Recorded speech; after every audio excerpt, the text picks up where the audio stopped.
Hello there, have you brought a Google Pixel Buds A series and now you're looking for a way to connect your Parrot with your iPhone? Well, a lot of people choose to have one of these and they want to know how you can connect it with their iPhone.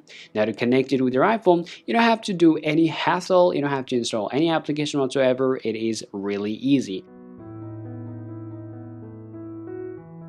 Alright guys, now to connect your Google Pixel Buds with your iPhone, there's two things you have to be careful with. First, make sure that your Google Pixel Buds have enough charge, and next thing, just go ahead and open up your case, and then head over to your settings on your iPhone, tap on Bluetooth and make sure your Bluetooth is enabled. After that, you can wait a bit unless you see the devices appearing over there. However, some people complain they cannot really get their device to be appeared over there. And if you have this problem, go ahead and just turn it around and then you'll be able to see a button right here. Now all you gotta do, you need to just press and hold this button unless you see the devices appears on there.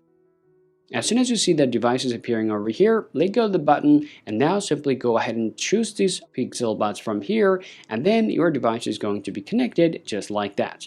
Now if you want to listen to anything, you of course can do it, and the sounds will be coming right from your Google Pixel Buds A series. Hope you find this video useful guys. If you think so, leave a like and subscribe to the channel. Thank you for watching, and I'll talk to you later.